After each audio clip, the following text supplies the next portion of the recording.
coming up on this episode of the Roundtable.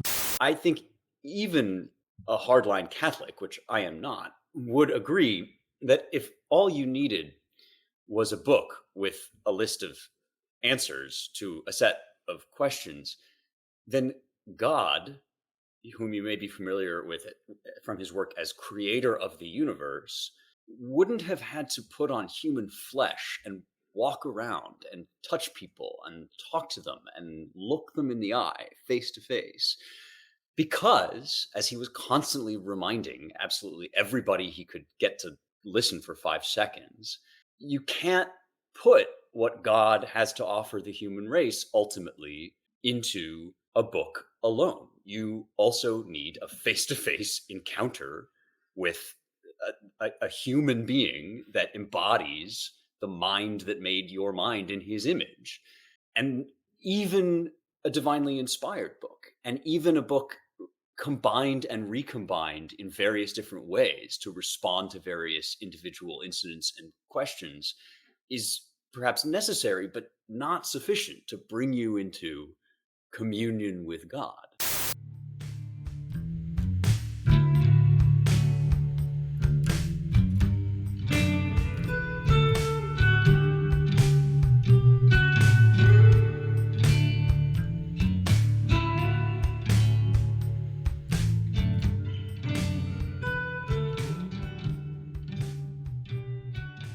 Hello, and welcome once again to the Roundtable, your weekly publishers and editors podcast here at the American Mind.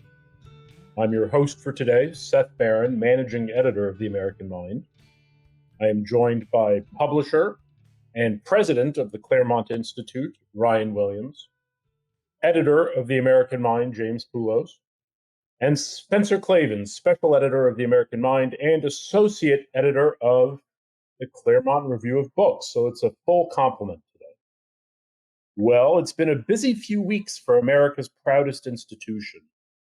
The jewel box of all our hopes and dreams for the future, elite university campuses, have been all astir with encampments, protests, and now building seizures in opposition to Israel's war in Gaza. It came as a surprise to many of us to learn that the faculties of arts and sciences at many liberal arts colleges were so deeply embedded in the command structure of the Israeli army that they and their institutions were to be held directly responsible for the civilian death toll in Gaza.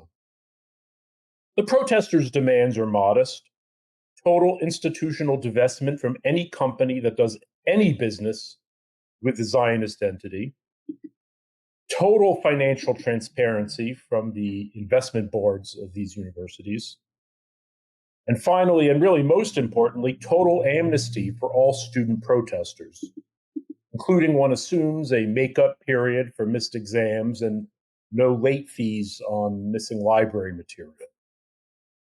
Conservatives have pounced on some of the more blatant absurdities, such as the grad student who demanded that Columbia permit the transit of humanitarian aid into the building that her comrades had been occupying for about 6 hours to prevent starvation.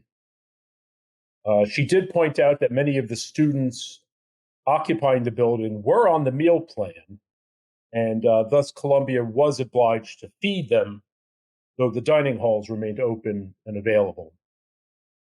Well, the interesting thing from my perspective of all of this is it seems like the rhetoric of a globalized intifada demands that all repression anywhere be seen as part of a unified effort on the part of, the forces of colonialism, racism, white supremacy, Zionism.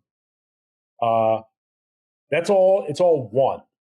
So Columbia and students at UCLA, they see themselves as literally part of the oppressed class, which, might seem a little discordant, I guess, if you're living under a tarp in rubble in communis. Anyway, what does everybody else think?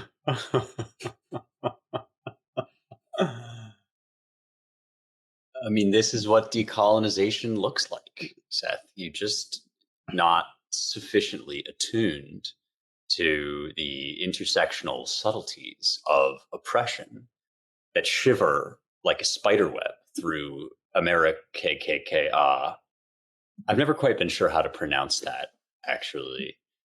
There is something at once horrifying and farcical about these protests. It's like history repeats itself first in the form of Berkeley anti-Vietnam protests, and then in the form of Kitty Kristallnacht. And it's hard to tell which one of those is tragedy and which one of those is farce. We were kind of texting about this, Seth, that there's one way of looking at this as just the latest psychotic thing that psychotic kids are into at these psychotic schools. And it would be really great if we hadn't spent the past 50 plus years turning our elite centers of higher learning inside out and making them into production centers for homo Islamists. But that's kind of what we did. So here we are, and what else is to be expected? And then on the other hand, this latest iteration of crazy kids rioting on campus seems to me also to be folded into this larger kind of swell of what I can only describe as like demonic activity. I mean, it's part of this very dark moment in American life where the horseshoe right and the horseshoe left are both converging kind of on like hate the Jews. And the left, as we've discussed in this podcast, and as our friend Kyle Scheidler is very good at explaining, has a kind of all-purpose operational rulebook, instructions manual for how to seize these sorts of moments and turn them, whatever they're notionally about, into like communism, basically, and turn them into a reason why America needs to divest all of its regime power and place it in the hands of crazy Marxists. So it kind of feels like that's what's going on here. Like the campus protest culture of the 60s is back, much like everything from the 60s and 70s is back. It's now riding a wave of really, really dark shit.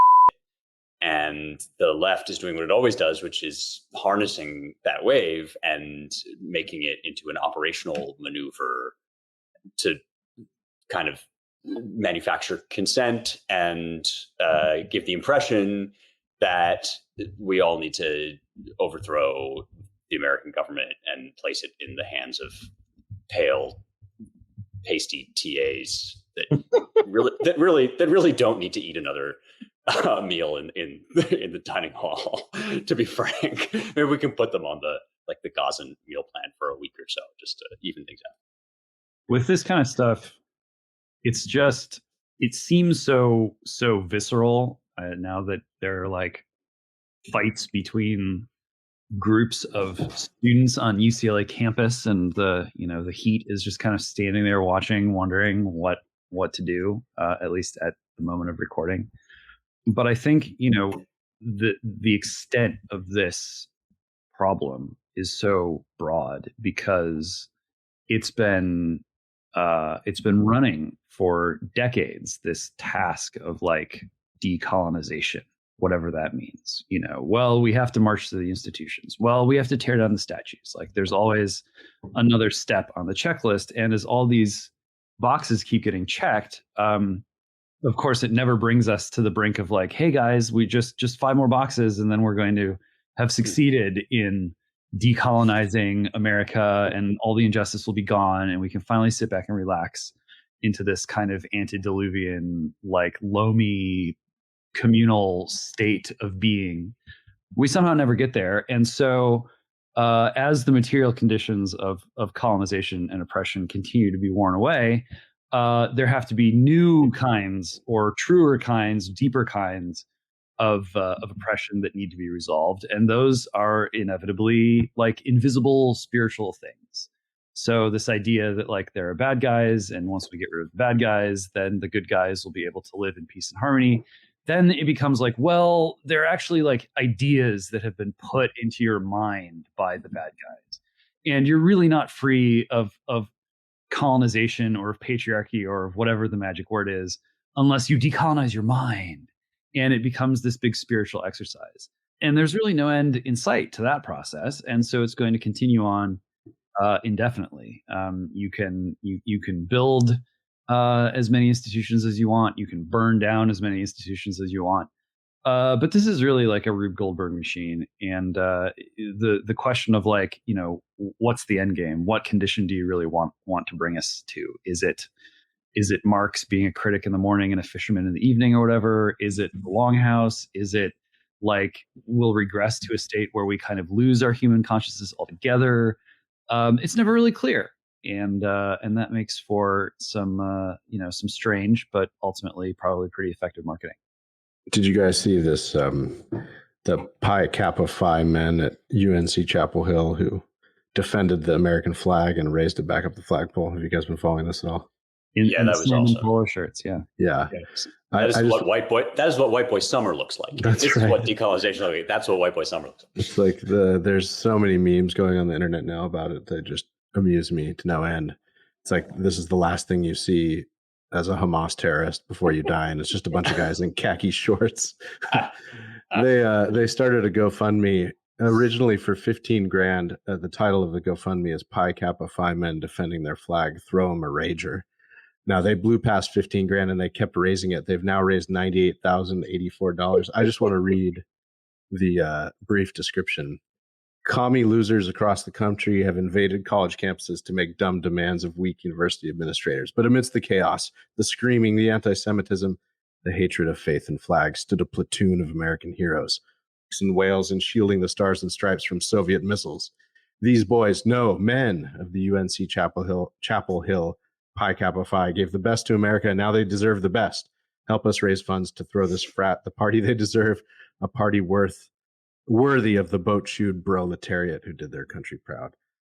So, I mean, this is the right response to all of this madness on campus, I think, is mockery and laughter. Although from the administrative side, it's pretty easy to shut it down. I think at Princeton, they were gearing up for a big encampment, and an administrator came out with a bullhorn and said, if you continue with this, you'll be suspended and or expelled, and it cleared up in pretty short order. So I don't know what my hope is that this does not. So this has a lot of late 60s vibes and early 70s vibes. The takeover of buildings on campus and the really the beginning of the studies era of the humanities. Black studies and all the rest. Famously on Cornell's campus, Alan Bloom witnessed the cowardice of his administrators and then ended up leaving Cornell and going to University of Toronto because he was so disgusted with a bunch of, basically Black power folks taking over buildings with rifles and demanding certain new departments and financial aid and all the rest, and basically the university caving to all of them. So that's all running again. My hope is that this does not portend anything like 71 or 72 to follow, which was, people, a lot of our listeners, perhaps even most, were not alive during that time, nor was I. But that was a pretty dark couple of years with thousands of bombings across the country. So let's hope that this only really goes as far as the sad and drawn out spectacle that it has been so far with a bunch of pampered children. And then also it seems to be they arrested some guy, I think at UCLA the other day, who was 39 and looked to be some sort of immigrant, illegal or otherwise, I'm not sure. So the other question is how much of this movement is astroturfed and outside agitators. I suspect probably at least half, if not more. Yeah, I think that's about right. It seems like there is definitely a, fellow youths contingent of middle-aged ex-Hamas people or whatever, like working their way in. I mean, the funny thing is, like AOC, I think she had this tweet about Columbia. She's like, look, what you have to understand, this was a week ago, is that the people inside the gates are the students, and they're good. and like these are like legitimate protesters, and the people outside the gates saying like anti-Semitic stuff, those are outside infiltrators. So it seemed funny. It was like a literalization of the Mott and Bailey like metaphor. Because sometimes the people outside are good. Sometimes we'll just retreat and not praise them. It kind of seems like they all got folded in. Everybody's like, now it's Mott and Bailey. You know, it doesn't really matter if they were outside people or not. This was, you know, a general. Look, what they're looking for is a general strike. Ideally, they would have because here's the thing. College campuses exist for one purpose, which is to serve the students. So if you shut down a college campus, like who cares? Like it's no big deal. You know, if all of a sudden all the HVAC workers and emergency room nurses said, "Yeah, we're joining them. We're going out." Well, then okay, then you have to take it seriously. At this level, I agree with you, Ryan. Yeah, it does have kind of a certain long-term dangers to it, but that's the thing. It's ultimately kind of funny because it's all these like kids like who are going to grow up to be dentists or whatever. So it's kind of a little hard to take seriously, even though they take themselves so seriously, and that's kind of what's funny about it.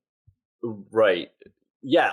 The real outside agitators here are the faculty, right? Like, let alone the people that are howling at the gates or whatever. And that distinction in the AOC tweet is fake. That's not real. There's plenty of people inside a lot of these campuses saying perfectly nasty stuff about Jews and making it difficult for Jews to go to class and feel safe and all that stuff. But really, the key story here is the administration and the faculty, a minority of whom in places like Florida, you've got guys like Ben Sass, are being very clear and proactive about what's permissible and what's not and following through on their directives, but most of whom are behaving in a totally craven fashion for the simple reason that either they agree with these people deep down about what they want and what they think, or they're horrified by the anti-Semitism on display. But if they said that, what would that mean about their own youthful dalliances with Black Power and with, as Ryan said, capital T theory and all of that? In other words, for a lot of these people to really be serious about what needs doing here, which is, a swift and sharp end, and probably at this point some expulsions, like for the people that are breaking windows and buildings, to say all of that would be to indict themselves in one fell swoop, because a lot of them were part of the 60s and 70s version of this, which, as Ryan points out, like foreboded bad stuff. This might, we hope it won't. I'm actually also very curious about what it portends for the Democratic convention, because the other serious knock-on effect this could have is that some version of it would show up at the convention and make itself felt as a major detractor from Biden's support internally within the Democrat Party. And he is kind of unpopular with young people. I'm curious whether you guys think this will be a factor. I hope it is. Yeah. Yeah. Let's rerun 68 with updated demographics and the follow-on effects of 68 in the election that followed it. That would be great. I'm not wishing for mayhem and injury at all. I'm wishing that any force that helps defeat the ascendant left in the national political scene is I think, to be wished for, and a salutary development. So we'll see if this momentum keeps up through the summer. It's hard. I mean, in some ways, I don't know if it'll still be Israel, Palestine stuff, but it's hard to imagine this energy dissipating. On the other hand, if one of the two parties is more adept and strategic about deploying its street soldiers, it's the left, or the Democrats. So, if they have to clean things up, part of me thinks they'll figure it out, but we shall see. The funny thing is, it sort of feels like the Democrats are kind of flailing a little bit. And to me, it sort of feels like, they're just throwing everything at the wall and seeing what sticks. But to me, a lot of this feels like they're running their defensive playbook, even though they're on offense. Like, this worked in 2016, so let's do it again. Oh, except we're the president. So, right. Like, they can't blame this. They can't create a whole bunch of mayhem and somehow say, look what Trump made us do. Right. So, yeah, it's really interesting. I don't think this is going away. Look, the Free Palestine people have a very long, they think long term. They started this business back after Mike Brown was killed in Ferguson. They were coming out and saying, this is all a peace with Palestine. They're not going away. This is their key. This is their number one issue. And, they're small, but they're loud, and they've occupied the moral center of the hard left now. Like if you're on the hard left of the Democratic Party, you have to be like, yes, trans, BLM, everything's now secondary to Palestine and decolonization. Yeah, it's a shame the rainbow already has a green stripe, right? What are you going to do? Yeah, right. I don't know what they're going to do. Yeah. But a black one, I guess, because that's what they're. But the thing is, 68, it was all outside. This time, they're all going to have credentials. There's going to be a lot of credentialed conventioneers who are completely hardcore on this topic.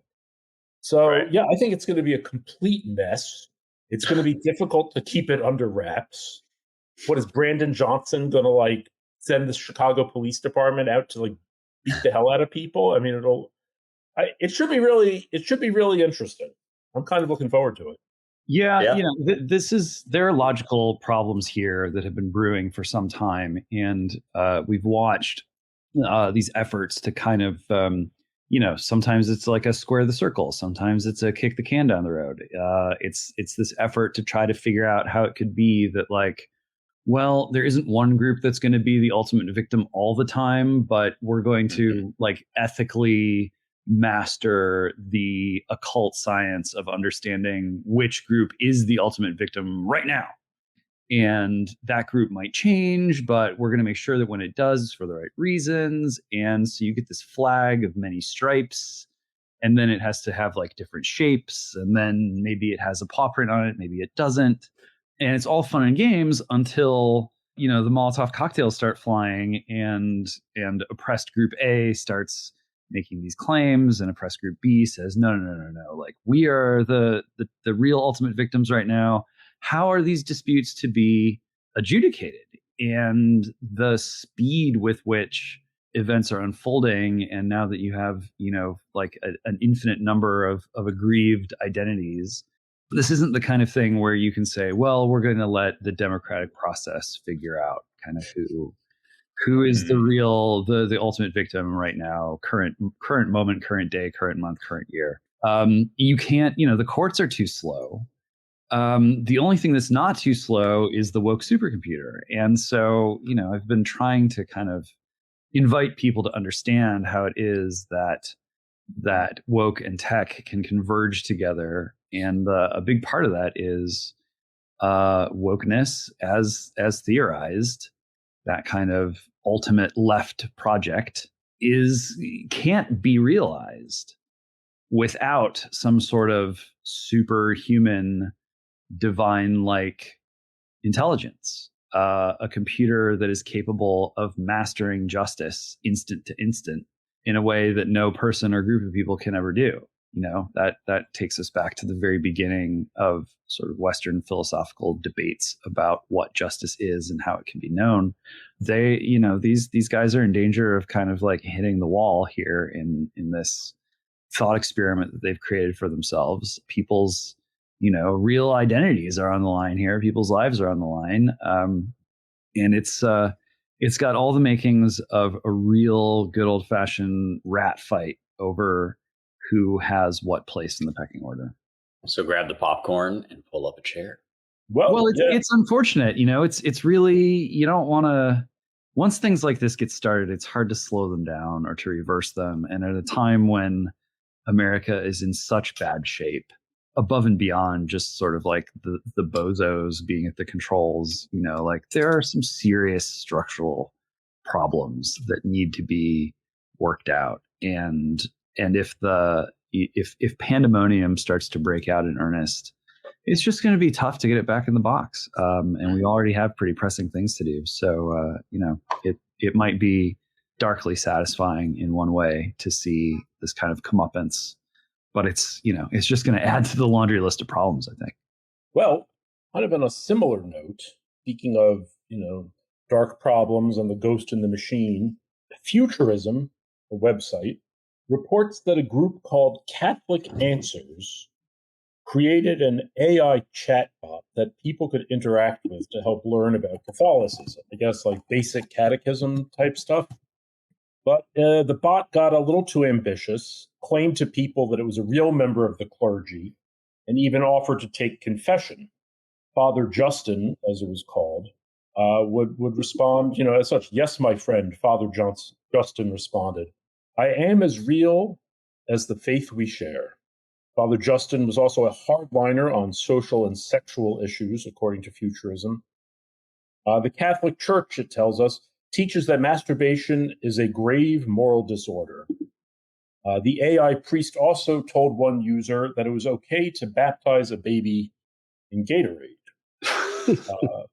At which point, I guess, Catholic Answers defrocked the priest and sort of reduced it to kind of a lay status.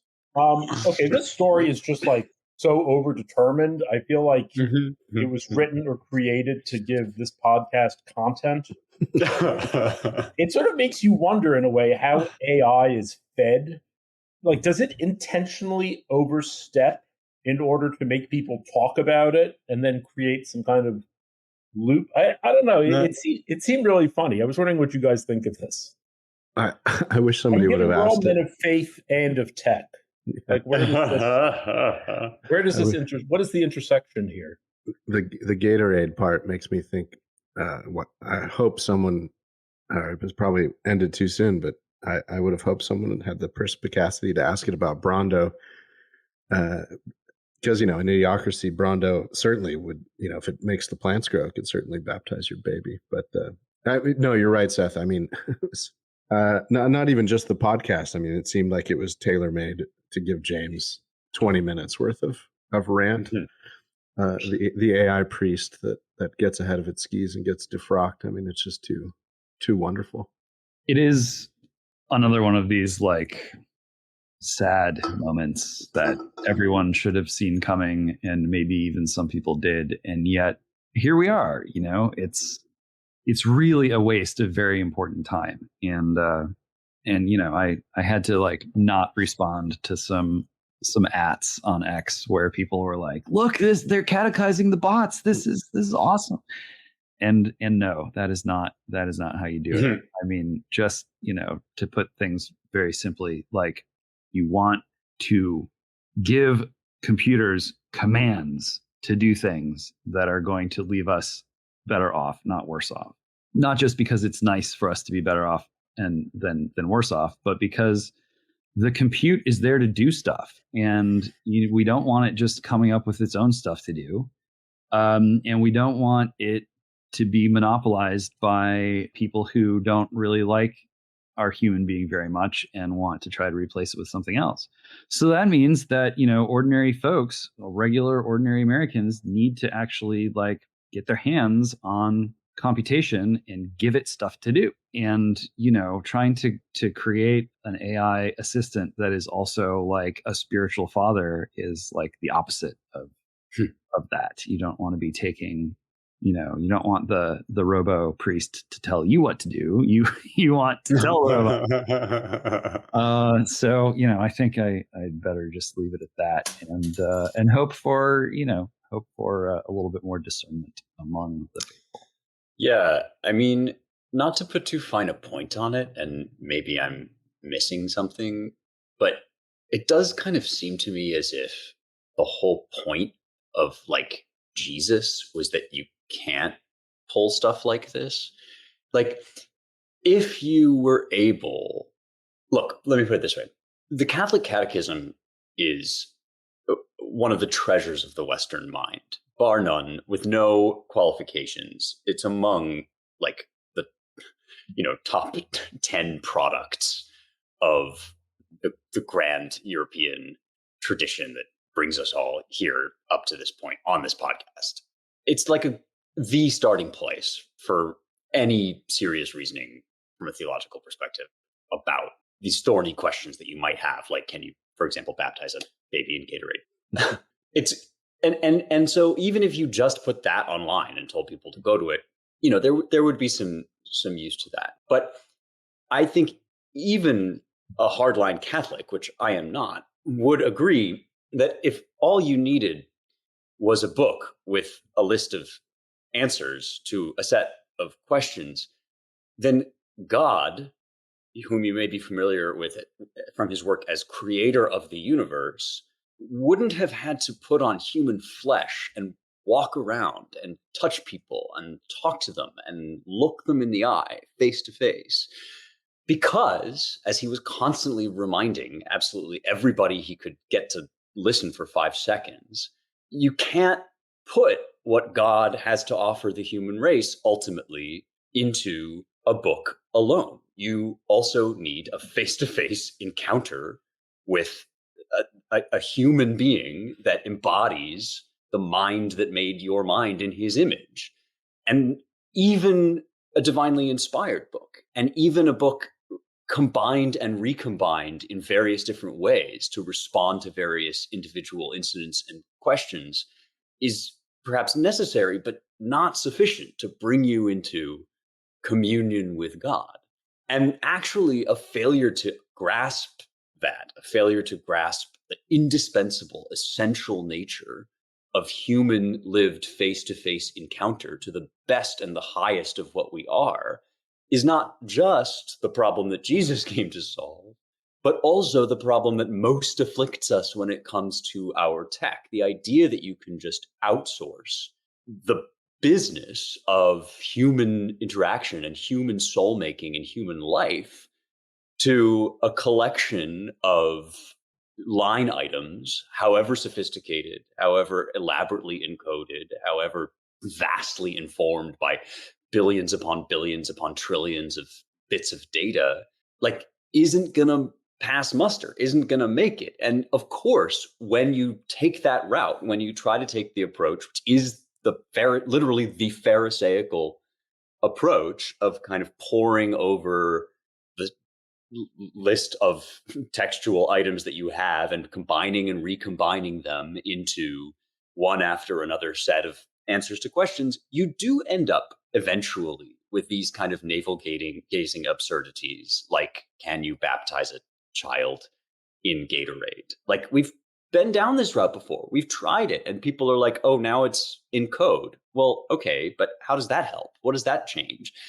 So, yeah, I mean, like, on the one hand, this is obviously a sort of hilarious and hyper modern predicament. On the other hand, it just strikes me as like missing the point entirely in exactly the same way that we kind of always do. Yeah, I mean, I guess the question is, can one receive a sacrament from a computer? That is a hard no. And yeah, you cannot. One cannot. Not just my opinion. Yeah. And also, like, what does it mean that this priest was defrocked? Like, was the priest frocked originally? Like, what did they do so that it could be defrocked? I do like, I mean, I've enjoyed the like Catholic Answers site in the past, actually, which is fun. I've like used them for stuff. But I don't know, like this just seems like a terrible unforced error and a self-own of the how do you do fellow kids variety. It's like so reflexive, this new tech exists, like, great, let's do the Christian version. I mean, it's the same thing that we do with like rock music and action movies and all this stuff. Like the church is constantly reacting to products of the world by saying like, hey, let's do the Christian version, which almost always comes out as like cringe and fat-free and like weirdly soy, because it's letting the world tell the church what to do rather than the other way around. Well, Spencer, Yes. you alerted us to something else that's kind of similar, I suppose, or sort of adjacent anyway. On this website I'd never seen before, knowingmachines.org, models all the way down, Yeah. which is talking about large language. I'm sorry, what Yeah. is the Large language models, large LLMs. language models, and evidently some very large training set that has, like, I don't know, trillions or billions of images, and very Leon 5B is a really big open source data set of images and text captions scraped from the internet, designed for large AI models. And evidently, if you look into it a little bit, you will find that it contains, basically like illegal images, child porn, I suppose. Yeah. Um, Well, so yeah, I mean, go ahead, Spencer. You kind of unwrap this for us. well, first of all, I have to tip my hat to a friend of mine whom I know through Ryan and Claremont, John Clark Levin, brilliant guy, and works on some of this stuff, including AI. Sent this to me because he knows I'm interested in like kind of the nuts and bolts of how these things work and what that says philosophically about their nature. And this piece, which is well worth taking a look at, and not just for the kind of shocking headline item, but because of the understanding it presents of how these large language models are constructed. And this is the stuff behind things like ChatGPT. So when you talk with ChatGPT, you're accessing a moderated version of these large language models, which are in turn basically like enormous self-propagating versions of the predictive text your phone gives you when you try to type in a sentence. So when you type on your iPhone, it says, "Is this your next word?" And it gets it right sometimes and gets it wrong sometimes, and it learns from you. And the LLMs, the functions, the properties, the mathematical equations behind LLMs basically do that like unbelievably many times and check themselves against these unspeakably vast quantities of pre-existing text and imagery that's out there on the internet that was made by humans. And it learns through this by correcting itself to look and sound like a human, as if its output is the kind of output you would get if you talked to a human being. Now, the snag in this story is that it's not about the equations I just described, but about the data sets that they use to sort of check themselves and learn how to make this content. And those data sets, in turn, are so big that they too can't be generated by a human being, in much the same way as this program can't be corrected manually by a human being because it's too big. Even the fodder that it is using to churn up and spit out in the form of a Catholic priest or in the form of an image from Bing or whatever has to be culled and sorted through by another program. So it's basically models teaching models, computer programs teaching computer programs how to do stuff.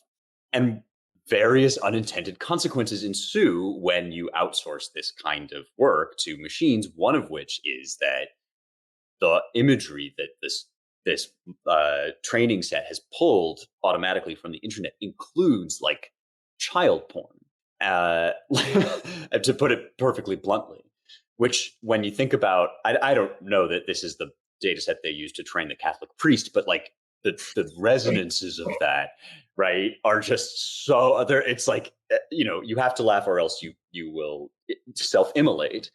Even the AI Catholic priests are pederasts. Are pedos, right? This is like, I mean, you cannot write this material.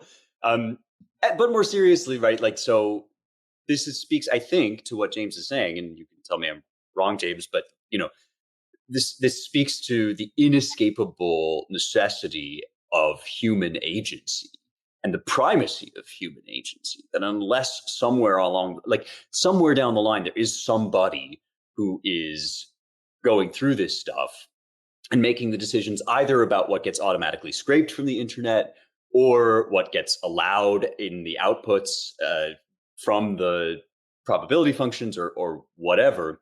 And another interesting feature of this piece is like they tell you about the kinds of people who typically get selected to review the output of, for example, image generators. And what they are supposed to do is say, these images are particularly high quality. They look particularly good, and so we should use them. But the people in the test group are all these sort of like artist types and very online digital aesthetic artist types. So they're selecting, the best way I can describe it is salad fingers aesthetic. So if you were online during the era of salad fingers, it was this kind of deranged and demented, but also weirdly riveting. If you had that sensibility, it was impossible to look away. But it helps explain why a lot of these images do sort of list in the direction of the very slightly demonic, like the very slightly off kilter. And that preference too is being overrepresented in the way that these models are being trained. And so I guess what I'm saying is like that eerie sense you have that these programs are a little bit kind of off or skewed or satanic, like that's not an accident. Like there is actually a lot of dark stuff that is getting folded into the way these models work, and means you can't just outsource your like priesting to them or whatever. Yeah, it's getting folded in, and it seems pretty clear at this point that what's not getting folded in is like recognizable reticence or discomfort around creepy, uncanny, perverse, like brain-wormy kind of content.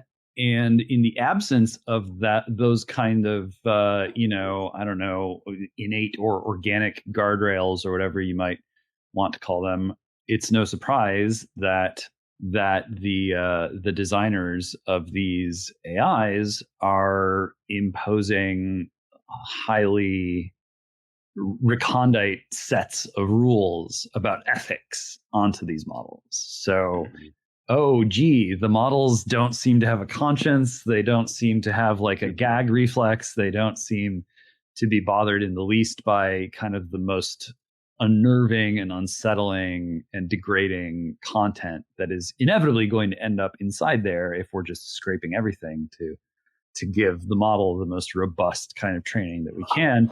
We're just going to have to be sure that the models are woke so that they don't, do anything bad with this information.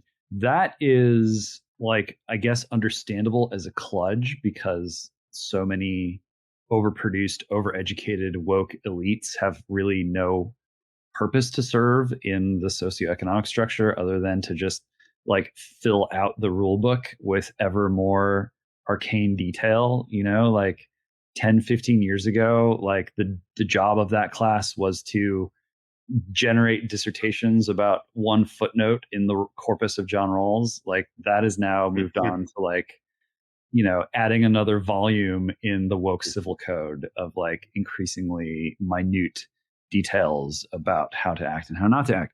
So, if you're looking for something off the shelf to prevent the AIs from becoming like the most perverted, like disturbers of human minds possible, you'll probably just reach for like, we'll throw the woke civil code at them and that'll keep them in line.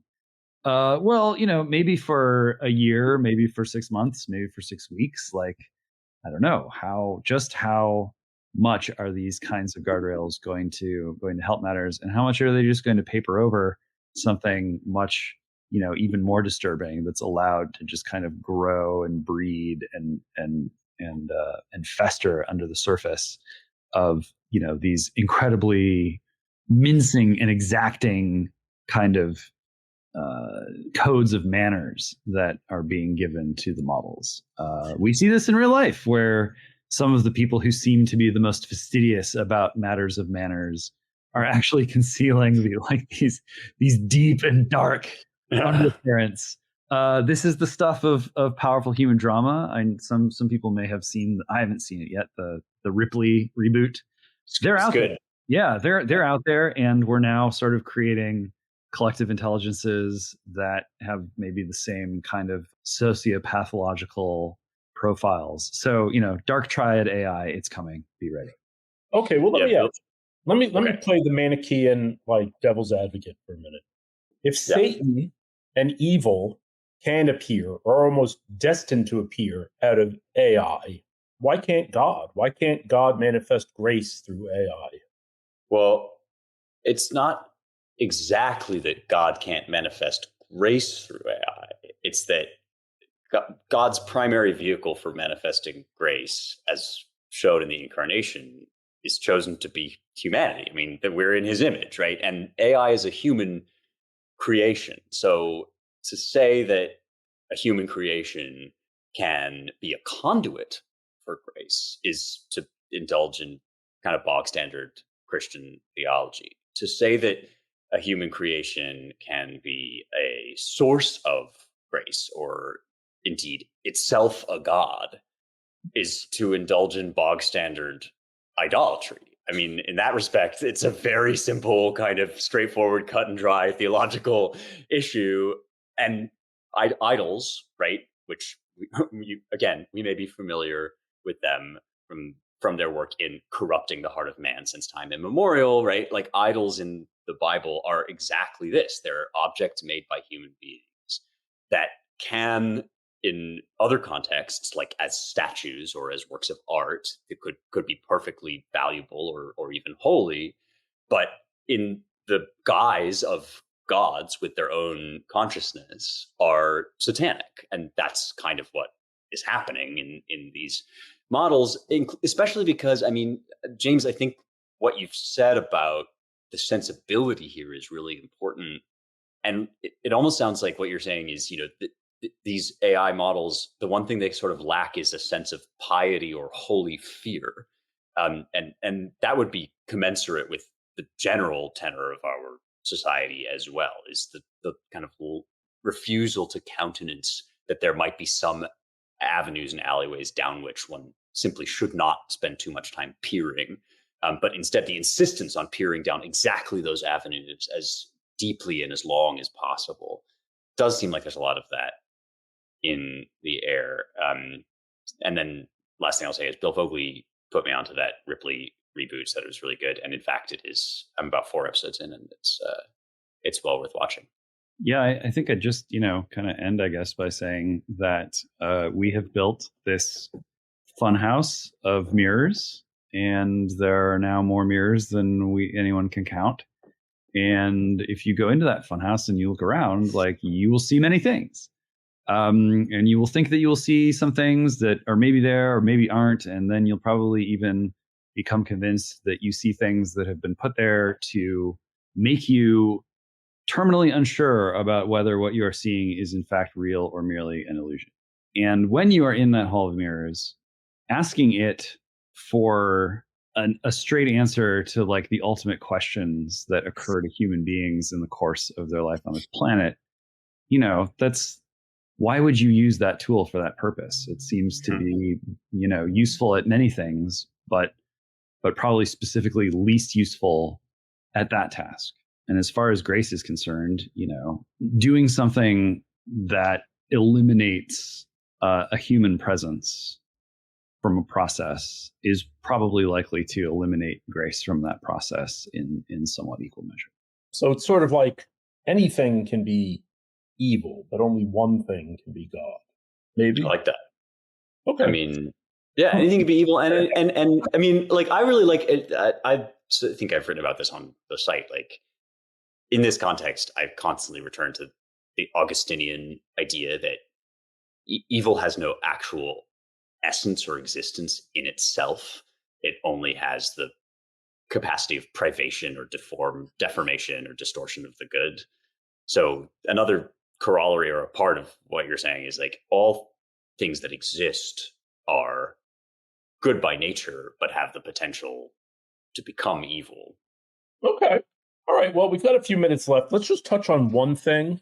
This week, Trump's judge threatened to jail the once and future president, maybe, if he continued to express himself about what is simultaneously the most significant and weakest criminal trial in American history.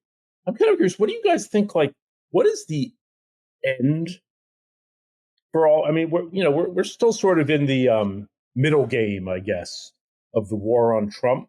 But are they really going to try to put him in prison?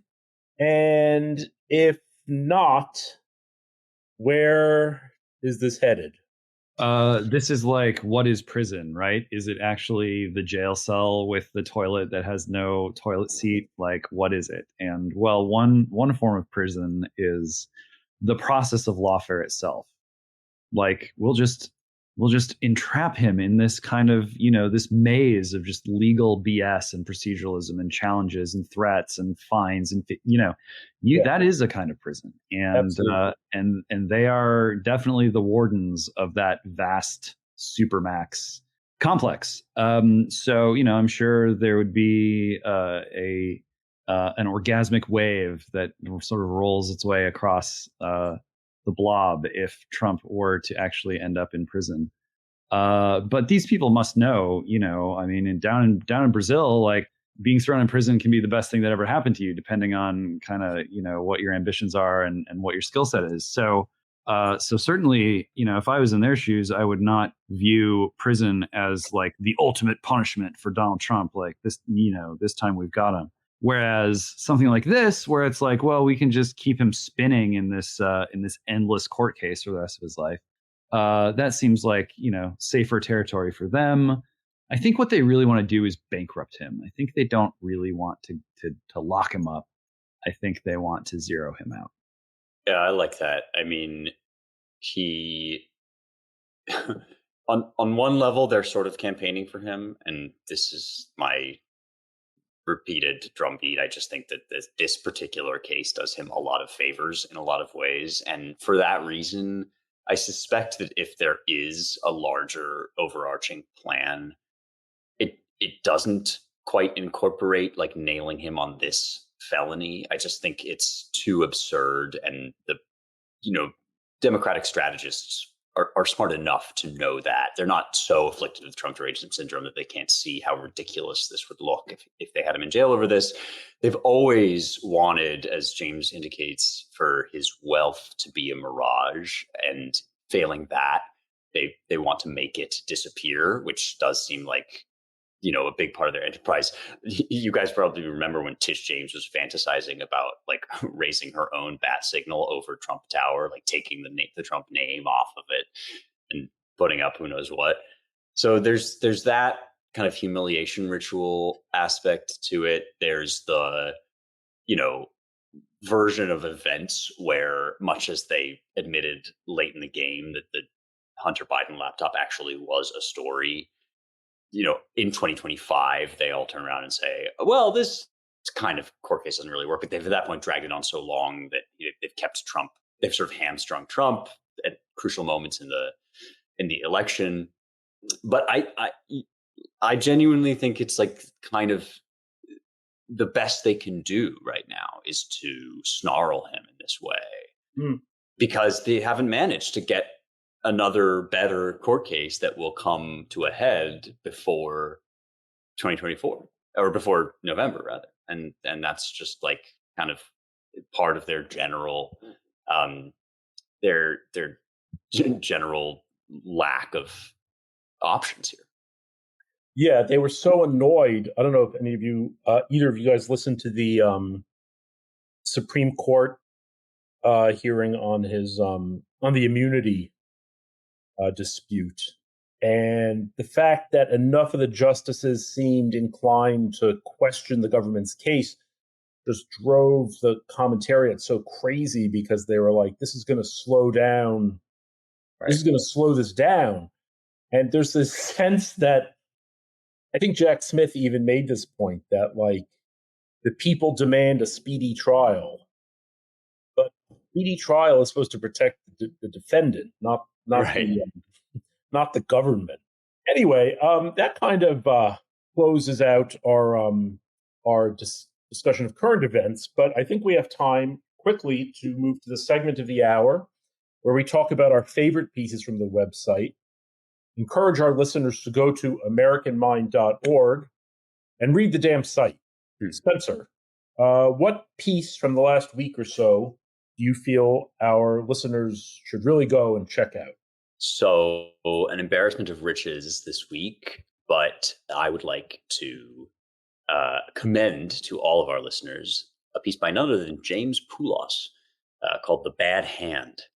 And this is a sobering, but also I thought really astute way of framing our kind of omni-crisis, which is by saying the one thing that most people really don't want to kind of fess up to, which is, I'll just read right now, for many reasons, not all of which reduce to malevolence or incompetence, the United States has an especially bad hand to play. However bad at morals or bad at their jobs our governing class may be, America's hand might be even worse, so bad perhaps that our elites may have correctly concluded that revealing and belaboring how bad it is will pose a greater threat to their continued rule than the low quality of their rule itself. This is a psychologically smart and characteristically Jamesian, and I mean that in the best sense of kind of offbeat take.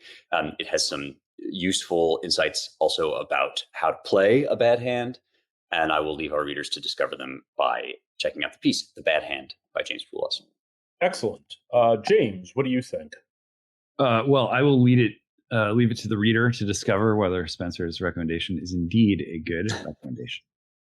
I certainly, there's I do a lot of sort of talking about things in a general way, and so there will be a follow on at some point, just kind of breaking down like, okay, so what is it? What cards are there in this hand, and what do we do with them? In the meanwhile, just to echo our little discussion of Trump and prison, real and metaphorical, America in the Shadow of Lawfare by Ken and Spivak, very much worth your time.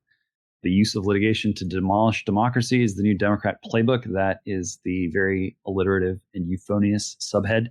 I encourage you to read the whole thing because, gosh, it's nice to have a president on your team. It's nice to have elected representatives who are representing your interests in the legislature.